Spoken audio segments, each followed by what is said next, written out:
मैं आपको इस स्मार्टफोन के कुछ बेहतरीन टिप्स और ट्रिक्स और छुपे हुए फीचर्स दिखाने जा रहा हूँ। आप इस स्मार्टफोन में एक ही समय में 2 एप्लीकेशन इस्तेमाल कर सकते हैं। मैं आपको दिखाता हूँ कि आप ये कैसे कर सकते हैं। पहला एप्लीकेशन ओपन करें और फिर इस तरह 3 उंगलियों का इस्तेमाल करके ऊपर स्वाइप करें। फिर दूसरा एप्लीकेशन चुनें जिसे आप इस्तेमाल करना चाहते हैं। जैसा कि आप देख सकते हैं, आप सिंगल स्क्रीन में एक ही समय में 2 एप्लीकेशन इस्तेमाल कर पाएंगे।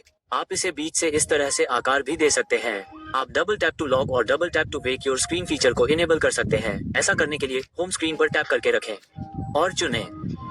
सबसे पहले डबल टैप टू लॉक को इनेबल करें, नीचे स्क्रॉल करें, साथ ही स्क्रीन को चालू या बंद करने के लिए डबल टैप को इनेबल करें। अब जब भी आप होम स्क्रीन पर हो तो आप खाली जगह पर डबल टैप कर सकते हैं, फिर यह आपके स्मार्टफोन को लॉक कर देगा। और अगर आप लॉक स्क्रीन पर डबल टैप करेंगे तो यह आपकी स्क्रीन को जगा देगा। आप स्मार्टफोन में अपनी रियल टाइम इंटरनेट स्पीड को मॉनिटर कर सकते हैं और इसके लिए आपको कोई थर्ड पार्टी ऐप डाउनलोड करने की जरूरत नहीं है।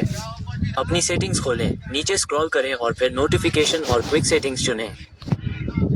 स्टेटस बार चुनें और फिर रियल टाइम नेटवर्क स्पीड को इनेबल करें। फिर यह स्टेटस बार में आपकी इंटरनेट स्पीड दिखाने लगेगा। इसी स्टेटस बार सेटिंग्स में आप बैटरी स्टाइल को भी यहीं से बदल सकते हैं। जब भी आप अपने फोन को एक हाथ से इस्तेमाल करते हैं तो कोने पर हाथ रखकर इनमें से कोई भी एप्लीकेशन खोलने में काफी असहजता महसूस होती है, लेकिन इसके लिए एक जेस्चर है। होम स्क्रीन पर टैप करके रखें और चुनें। वहां आपको आइकॉन पुल डाउन जेस्चर का विकल्प दिखेगा, इस पर क्लिक करें और फिर इसे इनेबल करें।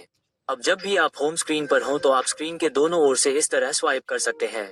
फिर यह आपके अंगूठे के चारों ओर सभी एप्लीकेशन ले आएगा। आप इनमें से किसी को भी चुन सकते हैं और फिर वह एप्लीकेशन खुल जाएगी। तो आप इस आइकॉन पुल डाउन जेस्चर का इस्तेमाल करके होम स्क्रीन पर इनमें से किसी भी एप्लीकेशन को आसानी से खोल सकते हैं। अगर आप अपने पावर बटन को देर तक दबाएंगे तो यह आपके पावर मेन्यू को खोलने की बजाय वॉइस असिस्टेंट लॉन्च करेगा। अगर आप इसे पावर मेन्यू पर सेट करना चाहते हैं तो अपनी सेटिंग्स खोलें, नीचे स्क्रॉल करें और फिर एक्सेसिबिलिटी और सुविधा चुनें। फिर से नीचे स्क्रॉल करें और फिर पावर बटन चुनें।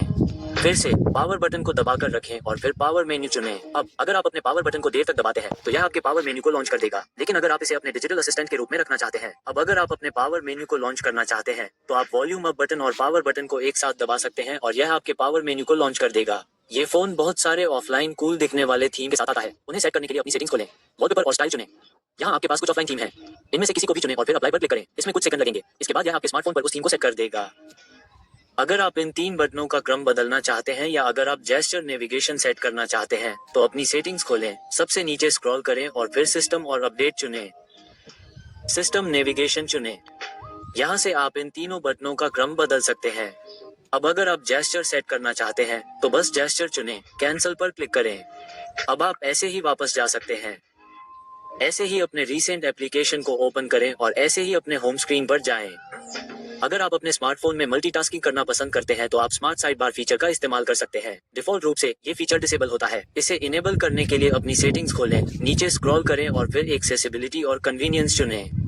स्मार्ट साइड बार चुनें और फिर इसे इनेबल करें।